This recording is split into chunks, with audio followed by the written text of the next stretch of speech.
पाहिजे तेवढं एकदम शांत चित्ताने आपला श्वास येणारा जाणारा जाणत राहा. एकदम शांत चित्ताने श्वास जाणत राहा.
සියලු දෙනාම සාදු කියන්න. සාදු ප්‍රාර්ථය. දැන් මම ඔයගොල්ලන්ට පොඩි වෙලාවක් පාවිච්චි කරා. දැන් कथा කරන්නකො කවුරුද? आता कोणी बोलू नका. थोड्या वेळात तुमच्या जे काही धम्म शिकू लागले आहेत तुम्ही, थोड्या वेळापर्यंत तुम्हाला धम्म काय ते शिकू लागलेले आहेत तुम्ही. දැන් මේක හරි සරල දෙයක් මං කළේ. अतिशय सरळ याच्यामध्ये भाषेमध्ये सरळ सांगितलेलं आहे. එක දවසක් මට නිින්ද යන්නේ නැහැ. රෑ 11ට 12ට දවල් නිදාගෙන රෑ නිින්ද යන්නේ නැහැ. මම දඟලනවා නිින්ද යන්නේ නැහැ. ඊට පස්සේ මම තීරණය කරා රෑ 11 ඉඳලා උදේ 6 වෙනකම් නොනවත්වා මේ වචනය සජ්ජායනා කරා. एक दिवस मला झोप येत नव्हती, तर मन शांत नव्हतं. तर एक दिवस रात्री 11 वाजल्यापासून ते सकाळी 6 वाजेपर्यंत एकच शब्द सारखं म्हणत राहिलो आणि अतिशय मन शांत झालं. ඉතින් මගෙන් පන්සලේ කට්ටිය අහනවා මූණ නිකන් ඇස් දෙක දිලිසෙනවලු, මූණ ලස්සන වෙලාලු, මේ නිකන් මම මත් වෙලා වගේ ගතියකුත් තියෙනවා. ඒක භාවනාවේ එක ලක්ෂණයක්. මත් වීමක් නෙවෙයි ඒක. නිකන් අර්ධ නිද්‍රා ගතියක්. ඉතින් එදා දවසේම මට හොඳට භාවනා කරන්න පහසු වුණා. भावना विपස්සනා केल्याच्या नंतर चेहरा थोडासा चेहऱ्यावर चमक येतो, प्रसन्नता येते आणि आपल्याला स्वतःला जाणू लागते आपल्यामध्ये एक वेगळंपण. तर ते आपल्याला जाणायचं आहे. ඒ නිසා සජ්ජායනාව ඔයගොල්ලන්ට කියන්න තියෙන්නේ එක දෙයයි. එක දවසක් පැය දෙකක් මේක කියලා බලන්න, විනාඩි 15ක් ඊට පස්සේ නිශ්ශබ්දව ඉන්න. प्रतिफल මොකද්ද කියලා ඔයගොල්ලම බලන්න. तुम्ही स्वतः घरी गेल्याच्या नंतर एखाद्या दिवशी अशा प्रकारचं मनामध्ये आणा. एक दिवस फक्त 15 मिनिटापर्यंत सारखं म्हणून बघा, तुमच्या मनाला कशा प्रकारची प्रसन्नता वाटेल. ඉතින් අපේ ස්වාමින් වහන්සේලාට මේ කාටත් මේක තමන් අත්හදා බලලා හරි සරලයි. ගොඩාක් ගැඹුරු ඒවා කියන්න යන්න එපා. බුද්ධ ආගම එහෙම ලොකු ගැඹුරු කතාවක් නෑ. මේක සරලයි. ඒක හන්ද බුද්ධ ආගම හරි ලස්සනට සරල විදියට මිනිස්සු අතරට ගෙනියන්න ඕන.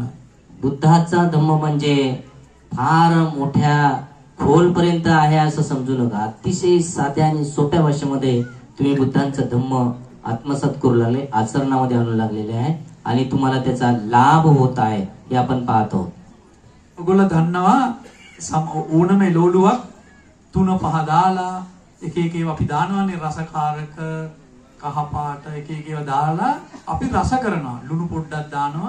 ඒ වගේ තමයි බුද්ධ ආගම අපිට ගේනකොට අපි ලස්සන කරන්න ඕන. आपण पाहतो तुम्ही घरी एखादी भाजी बनवत असताना त्याच्यामध्ये मीठ, मिरची, हळद हे सर्व टाकता.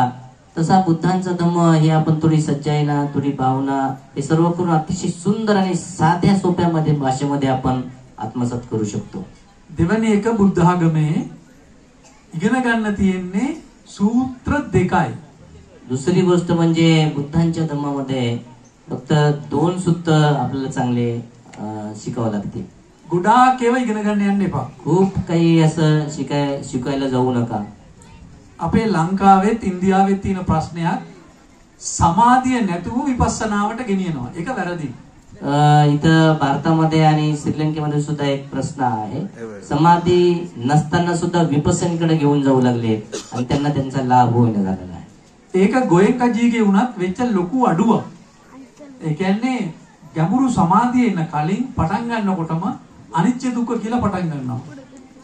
इथं गोयंका गुरुजीच्या सुद्धा याच्यामध्ये जे काही शिकवलेलं आहे, आपल्याला आधी समाधी पूर्णपणे आपल्या आल्याच्या नंतर आपल्याला जी विपස්සना आहे ते शिकवली पाहिजे. අපට විපස්සනාවට යන්න පුළුවන් සමාධිය තහවුරුනාට පස්සේ. आपल्याला विपස්සनेकडे जाता येईल आपली पूर्णपणे समाधी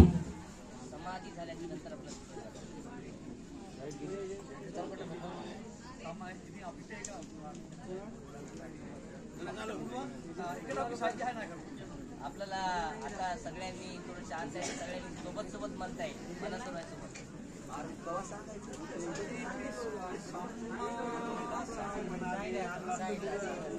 सम्मा संबुद्धो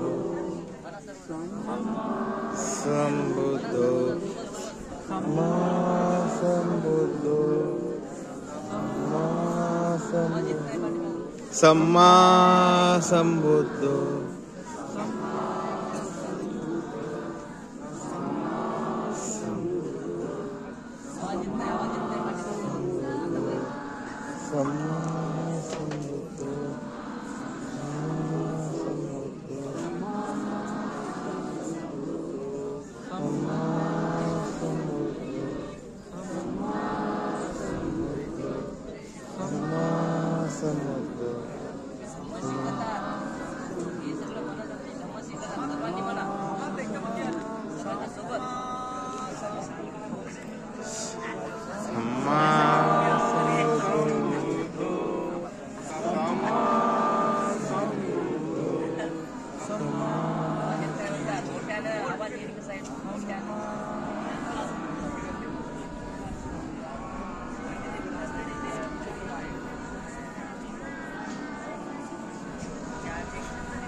sambuddho samma sambuddho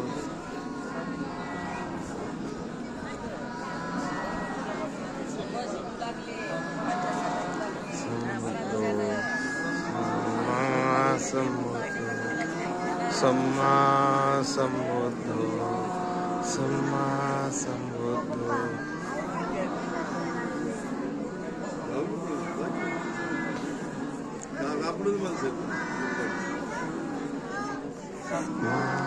sambuddho samma sambuddho ma पाठवले आणायला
हे पहा धम्म शिकणं हेच आहे का? भुर्र तिकडे उठून उठून चालले. बंतीजी म्हणाले हेच आहे का धम्म शिकणं? धम्म शिकायला चाललो, धम्म शिकायला चाललो, तिकडे दिवस काढायचा, धम्म शिकायला चाललो, भुर्र सगळे उठून उठून चाललेत म्हणाले बंती. बसा खाली, आपापल्या जागावर बसा, शिकायचं आहे सगळ्यांना. बसा बसा, आपापल्या जागावर बसा, प्रवचनाला सुरुवात होणार आहे. बसा.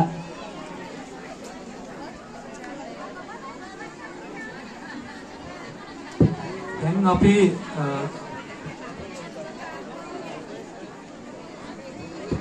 මේ ස්ථානයේ තව මට බණ ටිකක් කියන්න අදහසක් කියන්න ඕන උනත් මං හිතන්නේ මම ඉවර කරන එක සුදුසුයි කියලා. यानंतर आपण खूप सुंदररित्या धम्म थोडा वेळ शिकलेला आहे. आता आपण या ठिकाणी थोडस थांबणार आहोत. ඒ වගේම මේක නිකන් මට ලස්සනම ලස්සන දැන. हे खूपच सुंदर आणि सुंदर ठिकाण मला दिसत आहे. Very very beautiful, serene looking, very nice place. खूपच सुंदर असं सर्व परिसर आणि सर्व खूप सुंदर दिसत आहे. අපේ තරුණ ස්වාමින් වහන්සේ කෙනෙක් ඉන්නවා. ඒ ස්වාමින් වහන්සේට මම විශ්වාස කරනවා මේක හරීම ලෝකෙම දිනා ගන්න පුළුවන් ලස්සන තැනක් බවට පත් කරන්න පුළුවන් කියලා මම හිතනවා. छोटे बंती जे आहेत ते आपल्या इथे राहणारे जे धमशील बंती जे आहेत हे ठिकाण संपूर्ण जगाचं लक्ष आकर्षक करणारे ठिकाण बनवता येते भविष्यामध्ये. अशा प्रकारचे ठिकाण हे बनवता येते.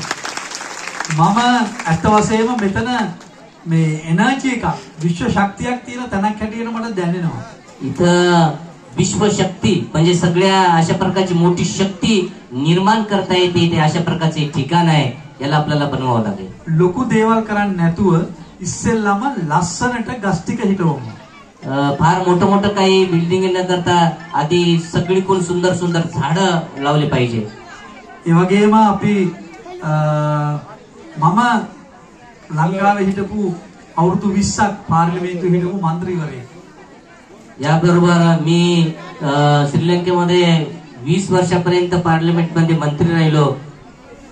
ඉතින් මම වැඩිපුර කාලයක් අපේ උපගුප්ත නායක හාමුදුරුවොත් එක්ක කතා කරලා අපි වැඩපිළිවෙලක් හදලා ඔයගොල්ලන්ට පුහුණුවක් දෙන්න මම ලංකාවේ වැඩි කාලයක් ගත කරන්න බලාපොරොත්තු වෙනවා. मी उपबुद्धपंथी सोबत अनेक वेळा चर्चा करून जास्त जो काही माझा वेळ आहे त्यांच्यासोबत देऊन भारतामध्ये कशा पद्धतीने धम्म लोकांना शिकवता येईल त्याच्याचा तसा प्रयत्न आहे. මම 100 දෙනෙක් විතර මෙතෙන්ට ගෙනල්ලා සතියක් විතර නැවතිලා මට පුහුණු කරන්න පුළුවන්. इथं 100 जर मुलं अशा प्रकारची शिकणारे असतील तर त्यांना एक हप्त्यापर्यंत त्यांना हे सगळं सुंदर शिकवता येईल.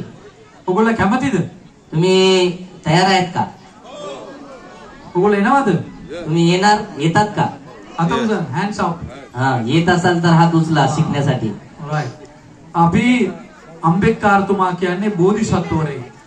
बाबासाहेब आंबेडकर म्हणजे बोधिसत्व म्हणजे त्याबद्दल आपण शिकणार आहोत. බෝධිසත්වයෙක් කියන්නේ තමන්ගේ ජනතාව දුකටපත් වෙලා ඉන්නකොට ඒ තමන්ගේ ජනතාව දුකින් මුදවා ගන්න කැප වෙන උදාර කෙනෙකුට තමයි අපි බෝධිසත්ව කියන්නේ. बोधिसत्व म्हणजे ज्या कुळामध्ये जिथली जी जनता अतिशय दुःखामध्ये आहे त्यांना कशा पद्धतीने त्या दुःखाच्या बाहेर काढायचं तर तशा प्रकारे सर्व बोधिसत्व काम करीत असतात. මම විශ්වාස කරනවා කවදා හරි දවසක එතුමා මතු බුදු වෙයි කියලා අපි විශ්වාස කරනවා. मी विश्वास करतो बोधिसत्व कधी ना कधी बुद्धत्व प्राप्त करतील मी विश्वास करतो. ඉතින් එතුමාට උතුම් බුද්ධත්වයේ ලැබේවා කියලා අපි ප්‍රාර්ථනා කරමු. तर त्यांना बुद्धत्व लाभण्यासाठी आपण सर्वजण प्रार्थना करूया. ඉතින් අපි කවුරු සාදු කියමු. आपण सर्वजण साधू म्हणूया. साधू साधू साधू. ඒ වගේම මේ තැන ලස්සනට හදද්දී මට පුළුවන් හැම උපකාරයක්ම මම කරන්න බලාපොරොත්තු වෙනවා. हे ठिकाण अतिशय सुंदर बनवण्यासाठी मला जे जे काही करता येईल ते मी करायला तयार आहे. උපමුක්ත හාමුදුරුවෝ දන්නවා නාන්දේත් වලට මම ආවට පස්සේ තමයි මේ එහෙ ඉක්මනින්ම ගොඩ නැගුණේ. उपयुक्तपंत जे त्यांना माहित आहे मी नांदेडला अनेक वेळा आलो. तिथे आल्याच्या नंतर बऱ्याचशा काही बदल झालेला आहे.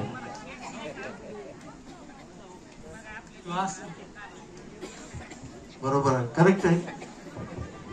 ඉතින් ඒ නිසා මම විශ්වාස කරනවා මෙතන නම් ඇත්ත වශයෙන්ම නාන්දේත් අපේ අස්සජි තරහ වෙනවද දන්නේ නැහැ. ඊටත් වැඩිය ලස්සනයි. इथं आल्याच्या नंतर मला नांदेड पेक्षाही सुंदर वाटू लागलेलं आहे.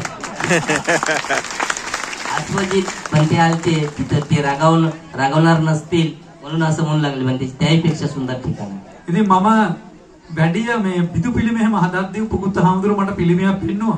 අපි එක ටික කතා කරලා හරියටම කරමු. उपयुक्तपणे मला एक मूर्ती दाखवलेली आहे. आपण त्याच्यावर चर्चा करून कशी सुंदर बनवता येईल त्याच्यावर आपण विचार विनिमय करूया. අපි එක හෝල් එකක් හදලා පොඩි पॉटी कुटी हदमू. आपण एक मोठा हॉल तयार करून त्याच्यामध्ये छोट्या छोट्या कुट्या बनवूया. ඒක ආරණ්‍යයක් වගේ හදමු. अरण्याप्रमाणे आपल्याला ते बनवता येईल. Forest temple. එතකොට ඒක තමයි ෆියුචර් එක. ලෝකේ ගස් කොළන් තියෙන තැන පරිසරයත් එක්ක පරිසරයේ සම්පත් අරගෙන විශේෂයෙන්ම ලී පාවිච්චි කරලා අපිට ඉතා ඉක්මනින් කුටි 100ක් විතර හදන්න පුළුවන්. आपण या ठिकाणावर सगळ्या लाकडांच्या जर 100 अशा कुट्या बनवल्या तर ते नैसर्गिक सर्व दिसते आणि तशा प्रकारे निसर्गाला मदत होते. මම ඒක ඩිසයින් කරන්න උදව් කරනවා. ते डिझाईन करण्यासाठी जे काही मदत असेल ती मी करतो. මම මගේ ගෝලෙක් හැටියට මම කල්පනා කරනවා අපේ කවුද ධම්මශීල. माझ्या शिष्याप्रमाणे मी धम्मशील वंतेंना पाहतो आणि इथं मदत करायला सुरुवात करतो. ලංකාවට වඩින්න කියලා මම ආරාධනා කරනවා. श्रीलंकेमध्ये सुद्धा येण्यासाठी मी बोलवत आहे. මේ මටත් එයා ටිකට් එක වහන්න මට පුළුවන් ටිකට් එක වහන්න. मला तिकीट जसं पाठवलेलं आहे मलाही तिकीट तिकडे पाठवता येईल येण्यासाठी श्रीलंकेला. එහෙනම් අද තව ගොඩක් දේවල් කියන්න තියෙනවා ධර්මය ගැන. විශේෂයෙන්ම සතිය ගැන. සූත්‍ර දෙකක් තියෙනවා මෛත්‍රිය සහ සතිය. බුදුහාමුදුරුවන්ගේ පණිවිඩය තමයි लोकයට आदरය කිරීම. खूप काही सांगण्यासारखं आहे परंतु 2 सूत्र जे आहेत बुद्धांचा अतिशय सुंदर असा संदेश जे आहे तर लोकांच्या मध्ये मैत्री कशी वाढली पाहिजे तो संदेश बुद्धांचा. लोकांचा स्नेह प्रेम करुणा मैत्री लोकांमध्ये बुद्धांची जी काही संदेश आहे लोकांमध्ये प्रत्येकामध्ये मैत्री प्रेम करुणा हे सर्व प्रत्येकाच्या मनामध्ये वाढलं पाहिजे. ඒක හැම කෙනෙකුටම දැනෙනවා තේරෙනවා. ते सगळ्याला आपण जेव्हा तशा प्रकारचं मन बनवतो सगळ्याला त्याची अनुभूती होते, सगळ्याला समजू लागते की मी धम्म धारण करू लागलो. මම අපේ පන්සලේ බල්ලෙක් ඉන්නේ අර ටිකක් මං ආදරේ. माझ्या विहारामध्ये एक कुत्रा आहे, त्याचं सुद्धा माझ्यावर खूपच प्रेम आहे. මම ගියපු ගමම්ම ලොකු කරදරයකට මුණ දෙන්න ඕනේ යාගේ. मी गेल्या बरोबर आधी माझ्या समोर येऊन काय काय मला मागते, काय काय करते ते फारच गडबड करते माझ्या पुढे. ඒ කියන්නේ සතුන්ට තේරෙනවා. एक त्याच्याहून आपल्याला कळते की सत्वांना म्हणजे अशा प्रकारच्या प्राण्यांना सुद्धा कळू लागली मैत्री, प्रेम. ඉතින් ඒ ගැන සූත්‍රයක් තියෙනවා බුද්ධ ආගමේ. त्याच्यासाठी बुद्धांनी अशा प्रकारची सूत्र काही शिकवलेले आहेत. ඒකට කියනවා මෙත්ත සූත්‍ර. त्याच्या मैत्री सूत्र, करणिमित्त सूत्र अशा प्रकारे सांगितलेलं आहे. ඉතින් ඒක නිසා අපි ඒකත් උගන්වන්න ආසයි. නමුත් දැන් වෙලාව වැඩි, තවත් හාමුදුරුවෝ ඉන්නව බණ කියන්න. ඒ නිසා මගේ අනුශාසනාව මම අවසන් කරන්න කැමතියි. ते सुद्धा आपल्याला शिकवता येईल, परंतु अजून काही भंतेजी या ठिकाणी आहेत धम्मदेशन देण्यासाठी, त्यासाठी मी माझं बोलणं या ठिकाणी थांबवतो. මම බුද්ධ ආගමේ තේමා පාඨය තීම් එක තමයි සබ්බේ සත්තා භවන්තු සුඛිතත්තා. ඒක කියලා මම අවසන් කරනවා. सभ्य सत्ता सुखितंता हे वचन करून आपण या ठिकाणी थांबूया. සබ්බේ සත්තා කියන්න. म्हणा सर्वांनी. සබ්බේ සත්තා භවන්තු भवन्तु සුඛිතත්තා. सुखिदत्ता සබ්බේ සත්තා सब्बे सत्ता භවන්තු भवन्तु සුඛිතත්තා. सुखिसत्ता සබ්බේ සත්තා सब्बे सत्ता භවන්තු भवन्तु සුඛිතත්තා. सुखिसत्ता සබ්බේ සත්තා භවන්තු සුඛිතත්තා. all together එකට. सर्वांनी सोबत सोबत म्हणा. සබ්බේ සත්තා භවන්තු සුඛිතත්තා. සබ්බේ සත්තා භවන්තු සුඛිතත්තා. සබ්බේ සත්තා භවන්තු සුඛිතත්තා.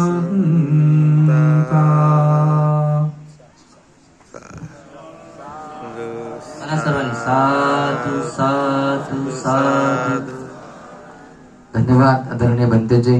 अत्यंत सुंदर असा जो सुखद क्षण आहे तो निश्चित आपल्याला या ठिकाणी मिळालेला आहे. बुद्धांच्या गुणाची वंदना जेव्हा आपण करतो, जेव्हा मनामध्ये मैत्री आपण विकसित करतो, जेव्हा मनाला शांत आपण करतो, तेव्हा खऱ्या अर्थाने या निसर्गाचं आणि या मानवी मनाचं काय सुख असते. ते सुख आपण एवढ्या हजारोंच्या संख्येने आहात, एवढ्या संख्येने सुद्धा आपण या ठिकाणी सुंदर असा अनुभव आपल्याला या ठिकाणी मिळालेला आहे. धन्यवाद बंतेजी. आपण बंतेजींना पुन्हा पुन्हा आपण आमंत्रित करूया आणि त्यांना त्यांच्याकडून जे जे काही मार्गदर्शन आपल्याला घेता येईल ते आपण घेण्याचा निश्चितपणे प्रयत्न करूया. बंतेजीची वाणी अत्यंत प्रेमळ आहे आणि अत्यंत ते खासदार आहेत, ते राष्ट्रपतीचे धार्मिक सल्लागार आहेत, ते मंत्री आहेत, पण तरी सुद्धा सामान्य लोकांसोबत त्यांची जुळालेली नाळ आणि त्यांच्या मनामध्ये असलेलं प्रेम हे उत्तुंग आहे. त्यांनी 20 वर्षामध्ये जेही पगार आलेली आहे त्यांना किंवा जेही सुखसुविधा मिळालेल्या आहेत त्यांच्यापर्यंत एक रुपया कधी आला नाही. ती आलेली पगार ते तशीच त्यांच्या सेवकांना, गरिबांना, अनाथांना ते दान देतात. असं एक चांगलं आदर्श व्यक्तिमत्व या ठिकाणी उपस्थित आहे आणि त्यांच्या उपस्थितीमध्ये एक पवित्र धम्म काय असतो, एक शांतता काय असते आणि एक सुखद क्षणाचा अनुभव धम्मामध्ये काय असतो तो आपण थोडक्यामध्ये अनुभवला आहे. भविष्य काळामध्ये त्यांनी आपल्याला सहकार्य करण्याचं या ठिकाणी आश्वासन दिलेलं आहे. निश्चितच आपण त्यांच्या संपर्कात राहून हा धम्म आपण शिकण्याचा प्रयत्न करूया. कोणाचे मुलं किंवा अन्य कोणाला जर त्यांच्याकडे श्रीलंकेत शिकायला जायचं असेल तर त्यांनी माझ्याकडे संपर्क साधावा. 2 वर्ष, 4 वर्ष, 5 वर्ष जे काही आपल्याकडे कालावधी आहे आपण त्या मुलांना तिकडे पाठवू. त्याचा संपूर्ण खर्च आम्ही स्वतः ही प्रियदर्शी संस्था करेल. फक्त 5 वर्ष, 4 वर्ष जाण्याची तयारी कोणीही ठेवावी, ती स्त्री असेल का पुरुष असेल, आपण त्यांना श्रीलंकेला पाठवून प्रशिक्षण देण्याचा प्रयत्न करूया. यानंतर मी अहमदपूर आलेलो पूज्य भदंत महावीर थोराडा विनंती करतो की त्यांनी धम्मदेशनासाठी